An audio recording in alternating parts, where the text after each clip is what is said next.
दोस्तों हाल ही में मैंने एक वीडियो अपलोड किया था जिसमें यह बताया कि पाकिस्तान को बर्बाद जो किया वो किसने किया? अमेरिका ने किया। और अमेरिका ने जो चाल चली जिसके तहत पाकिस्तान के अंदर तख्ता पलट हुआ, इमरान खान को हटाया गया और उसके बाद में शहबाज शरीफ प्रधानमंत्री बना। तो मैंने ये सारा जो है आपको समझाया और मैं कब से आप लोगों को कह रहा हूं कि अमेरिका जो है उसकी सोची समझी रणनीति थी कि वो शेख हसीना को वहां से हटाएंगे और वहां पर किसी ऐसे व्यक्ति को बैठाएंगे जो कि उनके लिए एक पपेट के तौर पर काम करेगा, एक कठपुतले की तरह काम करेगा। और वो आज बात साबित जो है वो हो चुकी है। शेख हसीना को हटाया गया, यूनुस खान को बैठाया गया और आज बांग्लादेश अमेरिका के हाथों बिक चुका है। अमेरिका के हाथों आज बांग्लादेश के जो पोर्ट हैं वो कहीं ना कहीं बिकवाली के ऊपर आ चुके हैं। आज बांग्लादेश के 2 पोर्ट के ऊपर पूरी तरीके से कब्जा जो है वो किसका होगा? अमेरिका का होगा। अमेरिका ने कहा है कि हम वहां पर अपने एयरफोर्स स्टेशंस और नेवल बेस बनाएंगे, और वो भी कहां पर?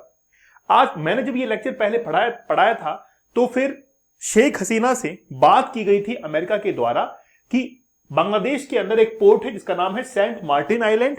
सेंट मार्टिन आइलैंड को लेने की बात अमेरिका ने कही थी और जैसे ही शेख हसीना ने इनकार किया था कि हम नहीं दे सकते हैं, उसके बाद में फिर शेख हसीना को कहा गया कि आगे अंजाम भुगतने के लिए तैयार रहिएगा। और उसके बाद में तख्ता पलट होता है और शेख हसीना ने पॉलिटिकल असाइलम भारत के अंदर लिया और अब जो प्रधानमंत्री बना हुआ है उसको भी उन्होंने पपेट बनाकर छोड़ दिया है, कठपुतली बनाकर छोड़ दिया है। ठीक है दोस्तों, आप लोग को पता है कि हमारा 50 डेज का हार्ड चैलेंज शुरू हो चुका है। जो भी लोग एनरोल करना चाहते हैं, आज लास्ट डे है डिस्काउंट का। आज आपको एडवांस कूपन कोड यूज करना है जिसकी मदद से आप लोगों को ये डिस्काउंट प्राइस में अवेलेबल होगा। आज इसका लास्ट डे है, ठीक है? नहीं तो फिर कल से इसकी प्राइस जो है वो बढ़ने वाली है। चलिए बात करते हैं। सबसे पहले बांग्लादेश के अंदर 2 पोर्ट है, एक तो है चटगांव, एक है मतारबाड़ी।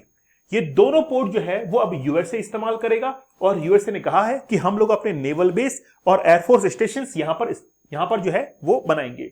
अब एक्चुअली में क्या है, अगर अमेरिका की मौजूदगी यहां पर होगी तो अमेरिका सीधे तौर पर यहां पर स्ट्रेट ऑफ मलक्का है, यहां पर वो पहुंच पाएगा जो कि अंडमान निकोबार से महज और महज 24 घंटे की दूरी के ऊपर है। अब यहां पर आखिरकार अमेरिका की मौजूदगी क्यों है?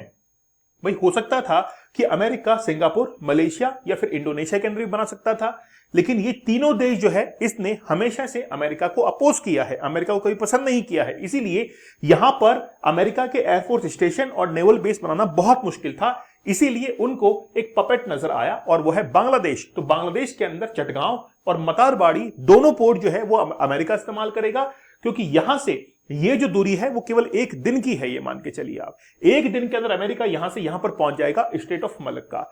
अब यहां पर इतना जो है कब्जा क्यों हो रहा है? आखिरकार अमेरिका जो है इस बात को लेकर इतना एग्रेसिव क्यों है?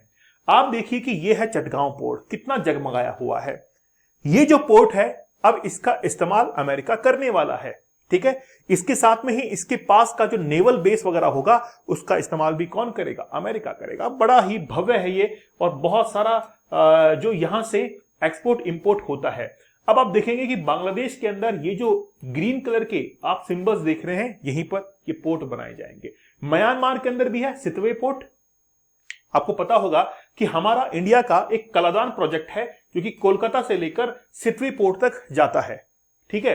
तो ऐसे कई सारे पोर्ट हैं जो कि अलग अलग कंट्रीज के द्वारा डेवलप किए जा रहे हैं। अब आप देखिए, एक मोंगला पोर्ट है जो कि चाइना ने डेवलप किया है बांग्लादेश के अंदर। एक्चुअली में अमेरिका की मौजूदगी बे ऑफ बंगाल में इसलिए है क्योंकि वो चाइना को काउंटर करना चाहता है। भारत पे तो निगरानी होगी ही, चाइना को वो काउंटर करना चाहता है, क्योंकि साउथ चाइना सी के अंदर जिस तरीके से चाइना ने अमेरिका की नहीं चलने दी, इसीलिए अब अमेरिका ये चाहता है कि चाइना के अंदर स्ट्रेट ऑफ हार्मुज से लगभग 80% व्यापार होता है। अगर उस स्ट्रेट ऑफ हार्मुज को कंट्रोल कर लिया जाए तो चाइना ऑटोमेटिक कंट्रोल में आ जाएगा। लेकिन चाइना ने भी अपने बहुत सारे पोर्ट यहां पर बनाए हुए हैं बांग्लादेश के अंदर। तो चाइना ने मोंगला पोर्ट बनाया हुआ है बे ऑफ बंगाल के अंदर और वह particularly throw it investment in Bangladesh. और बांग्लादेश के अंदर क्या करता है? वो इन्वेस्टमेंट करता है जो कि खुलना डिस्ट्रिक्ट के अंदर स्थित है। तो ये जो मोंगला पोर्ट है बांग्लादेश के अंदर, इसको डेवलप किसने किया है? चाइना ने किया है। अब पहले तो आप जो स्ट्रेट होती है जिसको हम लोग जल संधि कहते हैं हिंदी के अंदर, वो होती कैसी है? मान लीजिए कि 2 लैंड एरिया है, जमीनी भूभाग है, उसके बीच में से पानी जो है वो गुजरता है। अगर पानी गुजर सकता है इसका मतलब है कि कोई शिप जो है वहां से भी गुजर सकता है। तो हम लोग वाटर स्ट्रेट उस चीज को कहते हैं जहां पर दो लैंड एरिया आपस में वाटर से सेपरेट होते हैं और एक सकरा रास्ता जो है वहां से गुजरने का मिलता है। इसको हम लोग वाटर स्ट्रेट कहते हैं, जल संधि, क्योंकि एक तो ये वाटर बॉडी इस तरफ है और एक वाटर बॉडी इस तरफ है, दोनों जल को कनेक्ट करने वाली जो है जल संधि कहलाती है, वाटर स्ट्रेट कहलाती है। ऐसे आप लोग देखेंगे कि यहां पर स्ट्रेट ऑफ हार्मुज ये भी एक जल संधि है, बहुत सकरा रास्ता है। यहां पर आप देखेंगे ये एक जल संधि है, ये सुएज नहर, सुएज कैनाल जिसको आर्टिफिशियली बनाया गया। तो इस प्रकार से ये वाटर स्ट्रेट होती हैं। अब पूरे विश्व के मानचित्र में हम लोग देखेंगे तो यहां पर स्ट्रेट ऑफ मलक्का है। अब देखिए मैं आपको थोड़ा सा मैथमेटिकल कैलकुलेशन बताता हूं। आप देखेंगे कि बांग्लादेश जो है वो यहां पर है और यहां से स्ट्रेट ऑफ हार्मुज को पार होना ही होगा। अच्छा, अमेरिका क्या करेगा कि अमेरिका को जाना है मान लीजिए साउथ चाइना सी के अंदर, तो पहला तो रास्ता वो है कि वो उस तरफ से होता हुआ यहां पर पहुंचे, लेकिन वो बियाबान कोई रास्ते में नहीं है, मदद के लिए नहीं है। अगर कोई शिप रवाना भी होता है तो फ्यूलिंग तो उसकी करनी पड़ेगी, उसको फ्यूल देना पड़ेगा, ठीक है ना। और हो सकता है जैसे मान लीजिए कि कोई बस स्टॉप है तो बस जो है वो रुकते रुकते जाती है ताकि कस्टमर जो है क्लाइंट्स उनको भी वो पिकअप करती रहे और उसका काम भी हो जाए। तो अमेरिका जो है वो क्या करेगा, इस मलक्का वाटर स्ट्रेट का यूज करेगा। अब वो हो सकता है कि यहां से वो इस तरफ से आए और यहां से होता हुआ वो मलक्का वाटर स्ट्रेट में जाए, ठीक है। अब जैसे इस पे कंट्रोल होगा तो चाइना का 80% जो ट्रेड है वो यहीं से होता है। अगर अमेरिका ने इसको एक बार कंट्रोल कर लिया, अमेरिका को यह लगा कि मुझे चाइना को परेशान करना है, चाइना को काउंटर करना है, तो वो क्या करेगा, धमकी देगा कि मैं जो है इसको क्या कर रहा हूं, चॉप कर रहा हूं। यहां से 80% व्यापार उसका रुक जाएगा। इंडिया का लगभग 55% जो ट्रेड होता है वो स्ट्रेट ऑफ मलक्का से होता है। पूरे विश्व का लगभग 60% व्यापार इसी से होता है। मतलब अगर मान लीजिए कि किसी को इस रेखा को पार करना है तो स्ट्रेट ऑफ मलक्का से ही वो जाएगा। अब आप कहेंगे कि सर यहां पर सिंगापुर है, इंडोनेशिया है, मलेशिया है, वहां पर उनसे बातचीत क्यों नहीं की? क्योंकि वो अमेरिका की नीतियों से खुश नहीं है, अमेरिका की जो फॉरेन पॉलिसीज हैं उनसे वो सेटिस्फाई नहीं होते। इसलिए बांग्लादेश के अंदर तख्ता पलट इसलिए करवाया गया था कि आगे जाकर फ्यूचर के अंदर हम लोग स्ट्रेट ऑफ मलक्का जो है इसको कंट्रोल कर सके। तो ये सकरा रास्ता जो आप लोग देख रहे हैं यहां से, अब हम लोग जब अंडमान निकोबार को देखते हैं मैप के अंदर, आप देखिए कि जब कभी भी जाना हो नॉर्थ अटलांटिक ओशियन से तो वो यहां से होते हुए सुएज कैनाल से होते हुए बाब अलमंदेव वाटर स्ट्रेट है, फिर यहां से होते हुए वो श्रीलंका से होते हुए यहां पर पहुंचेगा और चाइना के अंदर कंट्रोल कर सकता है। अब आपको मैं एक मैप और दिखाता हूं। इस मैप में आप देखिए, ये देखिए कि यहां पर इंडोनेशिया है और ये निकोबार आइलैंड्स आपको दिखाई दे रहे हैं। तो ये जो दूरी है, सुमात्रा जो आइलैंड है यहां पर, ये दूरी ज्यादा नहीं है, बहुत कम डिस्टेंस के ऊपर है। इसलिए एग्जाम्स के अंदर ये क्वेश्चन भी आता है यूपीएससी के अंदर कि सबसे नजदीकी जो आइलैंड कंट्री है वो कौन सी है, तो वो इंडोनेशिया है, सुमात्रा आइलैंड है। अब देखिए कि अगर हम लोग अंडमान निकोबार से पहुंचना चाहें स्ट्रेट ऑफ हार्मुज के ऊपर तो हमको महज और महज 24 घंटे लगेंगे। केवल 24 घंटे में हम लोग यहां पर पहुंच सकते हैं। इसीलिए बे ऑफ कैंपबेल एक और है, बे ऑफ कैंपबेल, वो भी इंडिया के कंट्रोल के अंदर है। तो अगर हमको अंडमान निकोबार से पहुंचना है तो हम लोग 24 घंटे में पहुंच सकते हैं। अमेरिका यहां पर बैठा हुआ होगा, अमेरिका यहां पर बैठा हुआ होगा, अमेरिका की स्पीड तेज है, टेक्नोलॉजी उसके पास में, तो मुश्किल से मान के चलिए 2 दिन यहां पे लगा दिया पहुंचने के अंदर। लेकिन उसके पास में रास्ता खुल जाएगा कि वो शायद चाइना सी से होते हुए वो चाइना के अंदर पहुंच सकता है। तो यहां पर केवल और केवल अमेरिका की मौजूदगी इसीलिए है कि वो ट्रेड को कंट्रोल करना चाहता है। वो किसको कंट्रोल करना चाहता है? ट्रेड को, व्यापार को कंट्रोल करना चाहता है। इलेक्ट्रॉनिक्स का व्यापार हुआ है ना, जो आपके सिलिकॉन चिप्स होती हैं उनका व्यापार हुआ, क्लोथिंग्स का हुआ, सारा व्यापार यहीं से होता है। जितने भी व्यापार आप देखते हैं वो सारा यहीं से होता है। तो अमेरिका की मौजूदगी जो है वो अब बांग्लादेश के अंदर बनी रहेगी। इस स्ट्रेट ऑफ मलक्का से लगभग 3.4 ट्रिलियन डॉलर का व्यापार होता है। एक साल के अंदर लगभग 94,000 वेसल्स यहां से गुजरते हैं और पूरी विश्व की इकोनॉमी का लगभग 1/4 25% जो है इकोनॉमिक ट्रेड यहां से होता है। इसका मतलब है कि इंपॉर्टेंस तो यहां पर है और एक स्ट्रेटेजिक वैल्यू जो है ये भी रखती है। इसका मतलब ये हुआ कि अमेरिका अगर एशिया के अंदर कहीं पर चौक पॉइंट क्रिएट कर सकता है, चाइना को लेकर काउंटर कर सकता है, तो वो कहां पर है? वो है स्ट्रेट ऑफ मलक्का। रिसेंटली जब ट्रंप की विजिट हुई चाइना के अंदर, बीजिंग के अंदर, तो चाइना ने साफ तौर पर इनकार कर दिया कि हम लोग ताइवान के ऊपर अटैक करना बंद नहीं करेंगे। साथ ही में ईरान से जो हम लोग ऑयल को इंपोर्ट कर रहे हैं वो ऐसे ही जारी रहेगा। तो अमेरिका की शर्तों को नहीं माना गया।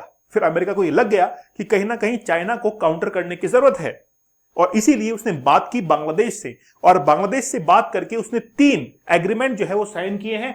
पहला है कि 2 बंदरगाह है जो मैंने आपको बताया अभी, इसके इस्तेमाल का करार है कि अमेरिका को बांग्लादेश के चिटगांव और मतारबाड़ी बंदरगाह इस्तेमाल करने की इजाजत दी जाएगी। अमेरिका युद्धपोत और सैन्य जहाज यहां से आ जा सकेंगे, कोई रोक टोक नहीं होगी। दूसरा, खुफिया जानकारी भी जो है, सीक्रेट जो इंफॉर्मेशन है वो भी यहां से शेयर की जाएगी। हो सकता है कि बहुत बेहतरीन जो रडार्स हैं अमेरिका यहां पर स्थापित कर दे, है ना, कोई रोकने वाला नहीं है ना। सारी इंफॉर्मेशन क्या हो रहा है क्या नहीं हो रहा है, इंडिया के ऊपर नजर, चाइना के ऊपर नजर, म्यांमार के ऊपर नजर, श्रीलंका के ऊपर, पाकिस्तान के ऊपर नजर, सब, इंडोनेशिया, सिंगापुर, सबके ऊपर। अब सिंगापुर एक कंट्री देखिए आप, सिंगापुर भले ही छोटा सा क्यों ना हो, लेकिन सिंगापुर ने अपने आप को डेवलप किया है इसी स्ट्रेट ऑफ हार्मुज के बेसिस पर। सबसे ज्यादा डेवलपिंग नेशंस के अंदर कोई है तो सिंगापुर है। सैन्य और रणनीतिक सहयोग बढ़ाने का करार भी इसके साथ में हुआ है कि अमेरिका और बांग्लादेश। और अभी बांग्लादेश जो है वो फूले नहीं समा रहा होगा, बांग्लादेश को लग रहा होगा कि हमने अमेरिका के साथ समझौता कर लिया है, लेकिन अमेरिका निचोड़ के उसको फेंक देगा। जिस तरीके से पाकिस्तान को इस्तेमाल किया है, वो भारत के साथ में तो नहीं आया बातचीत करने के लिए। भाई आप सोचने की बात है कि अमेरिका ये भी तो कह सकता था कि अंडमान निकोबार में, निकोबार जो आइलैंड्स हैं वहां पर हमको अमेरिका के नौसैनिक अड्डे जो है बनाने हैं, ये हो सकता था। लेकिन वो भारत के साथ में बात नहीं करेगा क्योंकि उसको पता है कि भारत जो है वो खुद ही डेवलप कर सकता है, और भारत कभी भी अपनी सॉवरेनिटी के साथ में समझौता नहीं करेगा, अपनी संप्रभुता के साथ में समझौता नहीं करेगा। तो बांग्लादेश के अंदर तो ये होना ही था। और मैं कब से आप लोगों को कह रहा हूं कि बांग्लादेश के अंदर जब से शेख हसीना हटी है और वहां पर तख्ता पलट हुआ है, वो पूरी तरीके से अमेरिका के कंट्रोल में आ चुका है। ऐसा ही उसने पाकिस्तान के अंदर भी किया कि इमरान खान को हटाकर वहां पर शहबाज शरीफ की सरकार को बना दिया। ठीक है, तो ये सारा जो है रणनीतिक खेल वो किसका है, अमेरिका का है। दोस्तों ये जो हमारा चैलेंज है वो शुरू हो चुका है, आप जरूर ज्वाइन कर लीजिए। आज इसकी लास्ट डेट है। अगर आप ऑफर में लेना चाहते हैं तो ऑफर में आपको मिल जाएगा, नहीं तो फिर बाद में इसकी प्राइस जो है वो बढ़ती हुई आपको दिखाई देगी। तो आज आप जो है इसको आज ही ज्वाइन कर लीजिए। 75 डेज का हार्ड चैलेंज या फिर 100 डेज का हार्ड चैलेंज आप लोग जरूर ज्वाइन कर लीजिएगा। दीपक इंदौरा ऑफिशियल टेलीग्राम चैनल पर जरूर ज्वाइन करना है। तो मिलते हैं आप लोगों से नेक्स्ट सेशन के अंदर। तब तक धन्यवाद, थैंक यू, जय हिंद।